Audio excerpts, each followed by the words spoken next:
Welcome back to another episode of Bite-Sized Nostalgia. I'm Moonlight Peterson, and today we're heading to the back roads of Georgia. If you grew up in the late 1970s or early 80s, Friday nights didn't start until you heard that slide guitar and the roar of the '69 Dodge Charger. We're talking about the Dukes of Hazzard, a show that wasn't just about car chases. It was a cultural phenomenon that defined the cool of the era. Before we jump the creek, make sure to like this video and hit that subscribe button to help our community grow. Now let's get to it.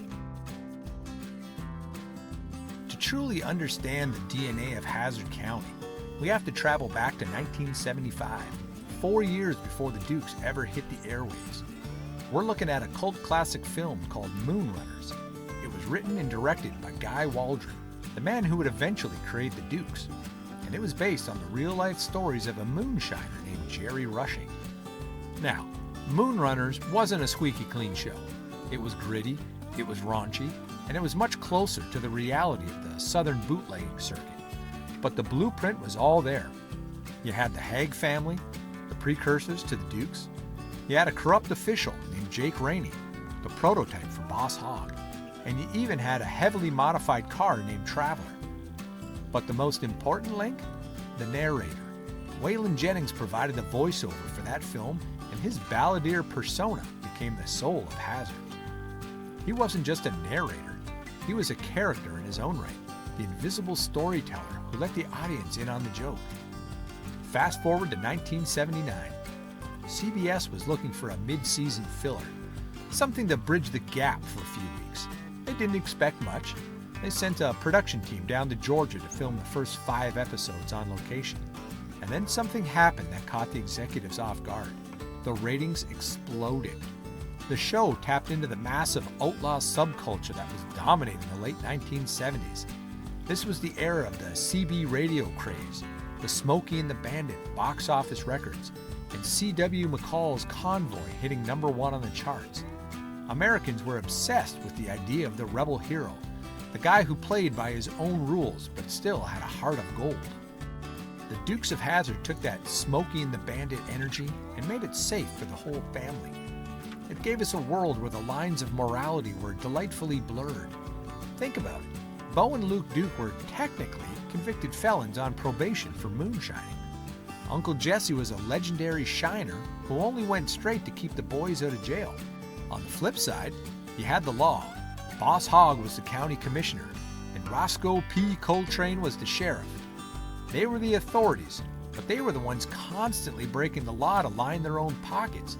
It was a complete reversal of the traditional good guy versus bad guy trope. But here's why it worked. Despite the high-speed chases and the constant scheming, it was a world where nobody ever really got hurt.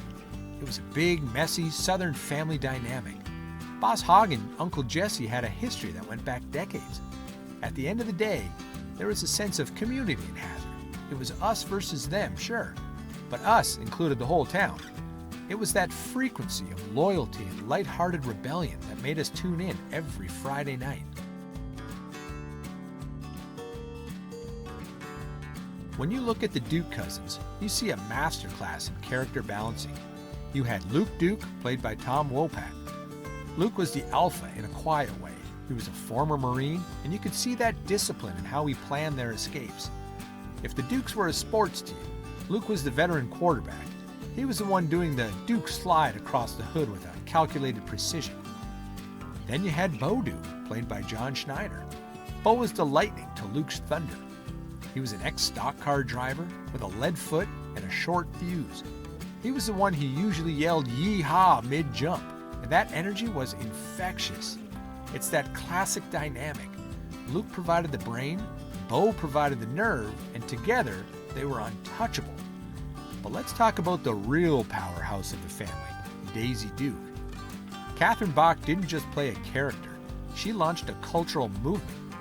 When she first showed up for the role, the producers wanted her in a poodle skirt. Catherine said, "No thanks," and brought in her own homemade denim cutoffs. The Daisy Dukes became so iconic, they actually made it into the Oxford English Dictionary.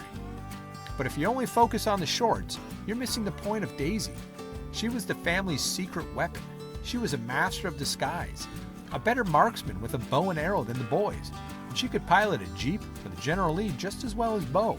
She was a feminist icon hidden in that Southern Sweethearts package.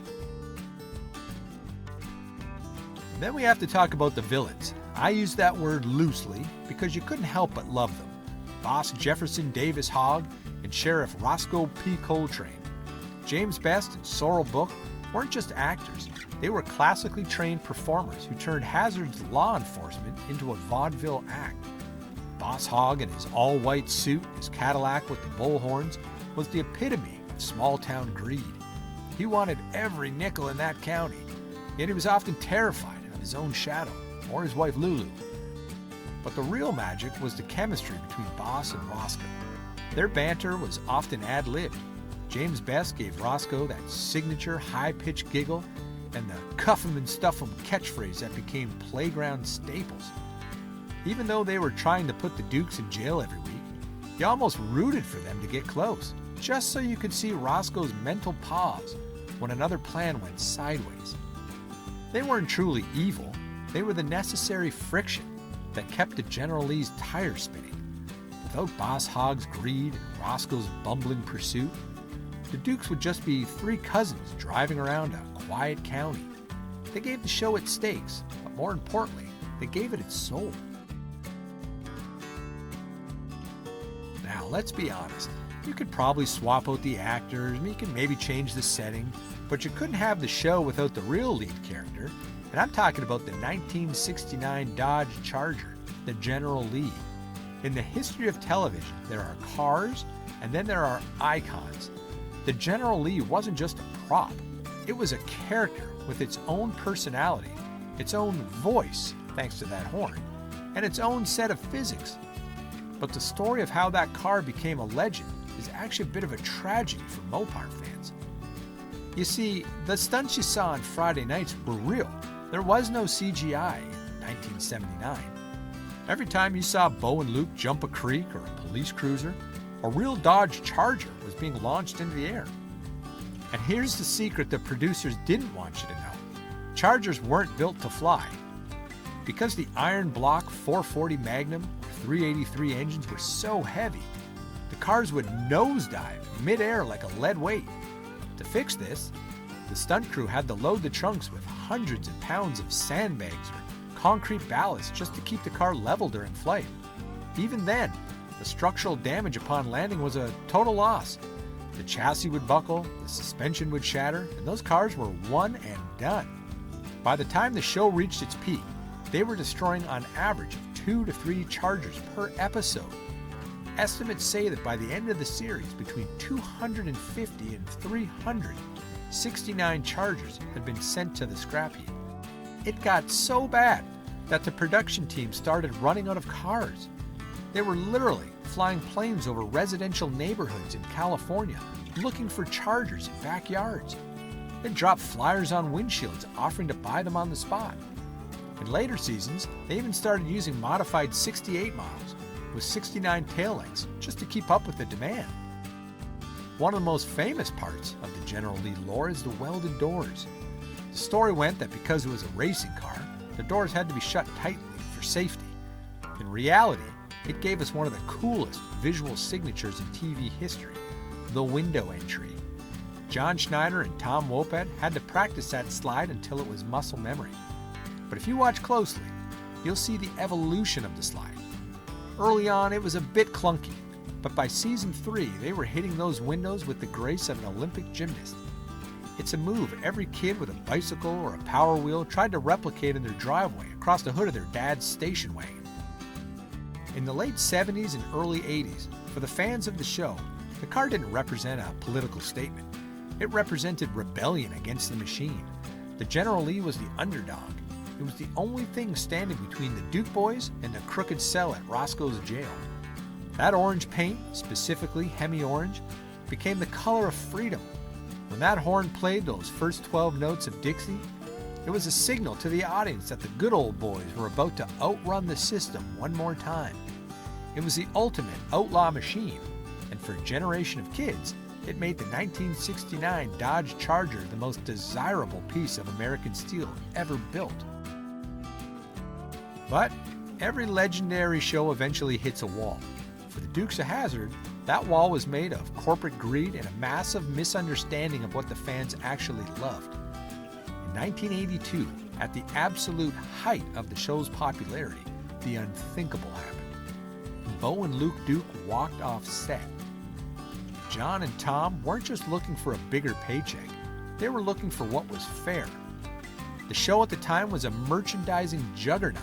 There were lunchboxes, action figures, pajama sets, and model cars flying off the shelves. The actors realized they were seeing almost zero of that merchandise money. When the studio refused to budge on royalty payments and creative control, the boys did exactly what their characters would do. They rebelled. They hit the road. Well, the producers made a colossal mistake. They thought the show's success was 100% about the car and 0% about the men driving it. They figured as long as there were two guys in tight jeans sliding over the hood of an orange Charger, the audience wouldn't care who they were. So they went to the Duke family tree, and they shook it until two new cousins fell out. Coy and Vance Duke, played by Byron Cherry and Christopher Meyer. The strategy was almost insulting to the fans. They didn't even change the character dynamics. Coy was the blonde wild one, and Vance was the dark-haired stable one. They even used the same wardrobe. It was like buying a generic brand of your favorite snack. It looks the same on the shelf, but the second you take a bite, you know something's wrong. The fan reaction was swift and brutal. Ratings didn't just dip. They went into a freefall. The chemistry that Wopat and Schneider had spent years building, that genuine brotherly love, couldn't be manufactured. Coy and Vance felt like actors playing a role, whereas Bo and Luke felt like family. The kids in the audience, the ones buying those lunchboxes, they weren't fooled for a second. We didn't want Cousin Coy, we wanted Bo. The show went from being a top 10 staple to plummeting out of the top 20 in a single season. But by early 1983, the studio realized they were presiding over a sinking ship. They went back to the negotiating table with their tails between their legs. John and Tom were brought back with a massive raise and a cut of the merchandising they had fought for. In a bizarre blink-and-you-miss-it transition, Coy and Vance were written out of the same episode Bo and Luke returned. They literally waved goodbye and were never mentioned again. It remains the ultimate discontinued graveyard moment in TV history. It proved that Hazzard County wasn't just about a car or a setting. It was about the heart of the people behind the wheel. You can't replace a frequency, and you certainly can't replace the original Good Old Boys. As we pull the General Lee back into the garage and the dust settles on another Friday night in Hazzard County, we have to ask, why does the Dukes of Hazzard still hold such a grip on our collective memory? It's because Hazzard County represents a version of the world we often miss. It reminds us of a time when the moral compass was simple. It didn't matter how many times Boss Hogg tried to frame them or how many no-win situations Roscoe put them in. The good guys always won. The car always made the jump, and most importantly, the family stayed together. In an era where everything feels fast and disposable, there's something deeply grounding about a show where loyalty was the ultimate currency. Whether it was Bo and Luke's brotherly love, Daisy's fierce protection of her cousins, or Uncle Jesse's quiet wisdom at the dinner table, the Dukes showed us, as long as you have your people and a fast enough engine, you can outrun just about anything the world throws at you. But enough from me. I want to tap into your memories. Did you grow up with a General Lee lunchbox that smelled like PB&J? Did you have the posters on your wall? Or were you more of a Daisy Duke fan, inspired by the girl who could outthink and outdrive anyone in the county? Maybe you were the kid in the driveway trying to master that Duke slide across the hood of your dad's station wagon. Drop a comment below or hit me up on our socials. I want to hear those core memories. If this trip through Hazzard County sparks something for you, and you're hungry for more deep dives into the decade of neon and outlaws, make sure to grab my book, So You Think You Know the 80s. It's available right now on Amazon. It's packed with trivia for a fun game night or water cooler conversation. Until next time, keep it between the ditches, stay true to your kin, and I'll see you back here on Bite-Sized Nostalgia. And remember, for us, This isn't just about watching old TV or looking at vintage cars. It's a frequency.